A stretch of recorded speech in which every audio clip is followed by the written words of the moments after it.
Bismillahirrahmanirrahim. Assalamualaikum warahmatullahi wabarakatuh. Alhamdulillahirabbil alamin. Rabbi shrahli sadri wa yassirli amri wahlul 'uqdatam min lisani yafqahu qawli. Rabbi zidni ilma warzuqni fahma. Hari ini kita ketemu lagi di episode kedua mengenai nabung Bitcoin recehan. Setelah saya mengupload video saya yang episode pertama, ada beberapa pertanyaan yang masuk ke WA saya setelah video itu saya publish.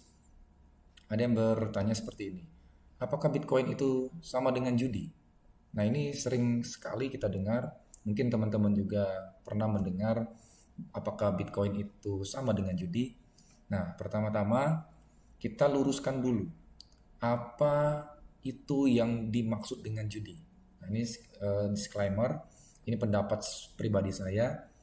Kalau judi itu biasanya kegiatan yang penuh dengan spekulasi, hasilnya untung-untungan, dan tidak ada nilai dasar yang jelas. Kita naruh uang, terus berharap keberuntungan tiba-tiba datang. Gak ada analisa, gak ada perhitungan, cuman berharap kepada yang namanya hoki. Nah, lalu sekarang Bitcoin itu gimana? Kalau Bitcoin itu adalah teknologi. Bitcoin itu diciptakan sebagai uang digital awalnya yang berbasis blockchain. Diciptakan tahun 2009 oleh yang namanya Satoshi Nakamoto. Dia mengeluarkan white paper, mengeluarkan ide yang namanya Bitcoin, adalah dia ingin menciptakan Bitcoin atau mata uang itu berdasarkan transparansi. Tidak ada pihak ketiga yang mengontrol uang kita. Uang kita ya uang kita. Kita transfer tanpa pihak ketiga. Memindahkan kekayaan kita tanpa pihak ketiga. Tidak ada manipulasi di dalam teknologi blockchain. Tercatat di buku besarnya blockchain. Dan saat ini Bitcoin itu sudah dipakai di banyak negara untuk transfer antar negara, pembayaran, bahkan sebagai aset lindung nilai. Memang nilainya naik turun. Naik turunnya itu sangat tajam, sangat drastis. Tapi kita juga tahu saham juga bisa naik turun. Emas juga ada naik, ada turun. Bahkan nilai rupiah yang kita pegang saat ini pun terhadap dolar bisa turun juga. Tapi tidak pernah sekalipun aset tersebut dibilang judi kan? Tetap kita gunakan uang, tetap kita gunakan emas, tetap juga orang bertransaksi atau membeli saham atau jual beli saham. Tidak pernah dikatakan judi. Dulu saham juga pernah dapat stigma judi. Nah, yang perlu digarisbawahi itu adalah Bitcoin itu bukan yang jadi masalahnya, tapi cara kita menggunakannya. Kalau kita beli Bitcoin itu cuma untuk cara cepat kaya, tidak kita pelajari, cuman ikut-ikutan aja karena konten ini, terus pas harganya turun panik, protes. Nah, ya udah itu termasuk yang namanya ranah spekulasi. Itu juga namanya mirip dengan judi. Kalau teman-teman hanya ikut-ikutan pengen cepat kaya dari Bitcoin, tidak ada pembelajaran, tidak dipelajari dulu apa itu Bitcoin, nah itu mirip dengan judi. Karena teman-teman sudah masuk ke ranah spekulasi. Tapi kalau kita belajar, terus tahu resikonya, tahu tujuannya untuk apa kita nabung Bitcoin, dan nabungnya juga untuk jangka panjang, bukan beli hari ini terus besok kita jualnya pas lagi harganya turun, dan kita akan mengalami kerugian. Tapi kalau kita nabung Bitcoin untuk jangka panjang, 5 atau 10 tahun ke depan, atau untuk melindungi nilai hasil jeripaya kita dari inflasi, maka itu jadi salah satu bentuk literasi keuangan, bukan spekulasi. Jadi yang bikin sesuatu itu jadi judi atau bukan tergantung pada mindset kita. dan cara kita memperlakukannya.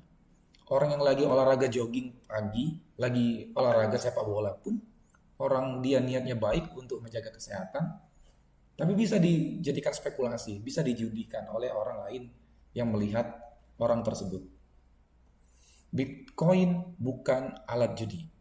Dia adalah alat, dan alat itu bisa dipakai buat kebaikan asal kita ngerti cara memakainya. Mungkin itu teman-teman untuk menjawab pertanyaan atau pernyataan dari teman-teman yang menganggap Bitcoin itu adalah judi. Nah, kita lanjut ke tujuan utama kita, menabung Bitcoin secara recehan.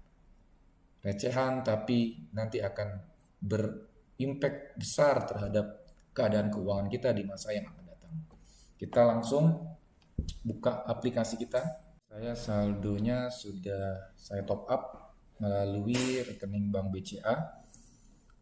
Saldo di Thrift saat ini ada 67.744.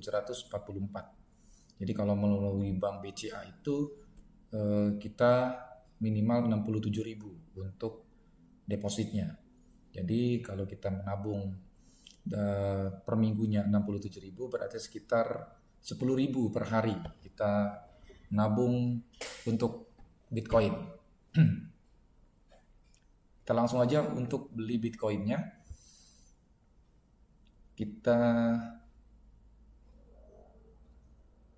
ke dompet Bitcoin yang di bawah ini.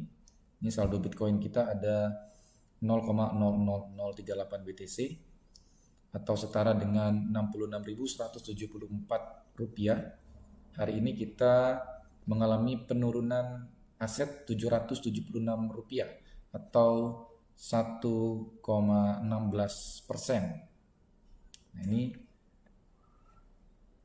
naik turunnya Bitcoin seperti ini. Kadang Bitcoin naik pada saat kita beli, saat kita hari ini mau beli lagi harganya turun. Nah, ini kesempatan yang baik untuk kita membeli Bitcoin lagi di harga yang mengalami penurunan. Tapi walaupun harga Bitcoin terus naik, kita akan nabung rutin setiap hari Senin sebesar 60 ribuan per hari, per minggu. Kita langsung klik logo Bitcoin yang di sini. Kemudian kita klik tombol beli. Harganya saat ini 1.730 juta untuk belinya. Kalau untuk jual 1.728 juta. Kita klik saja langsung tombol belinya.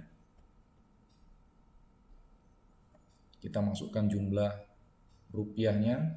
Kita masukkan 100%.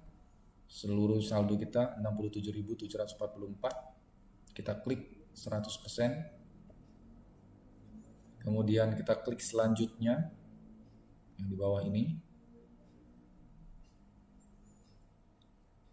Pajak yang kita bayarkan ke negara 142 rupiah. Estimasi Bitcoin yang akan kita dapatkan 0,00038 di harga 1,7 miliar. Kita klik selanjutnya. Nanti akan dapat berapa akan ketahuan.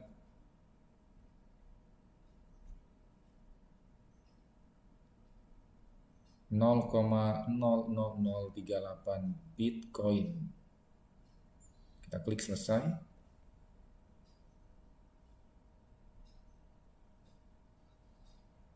Ke wallet lagi. Sudah masuk. Bitcoin kita menjadi 0,00076 BTC atau sekitar 132.347 rupiah. Kita ketemu lagi nanti di minggu depan, seri episode ketiga, nabung Bitcoin recehan. Assalamualaikum warahmatullahi wabarakatuh.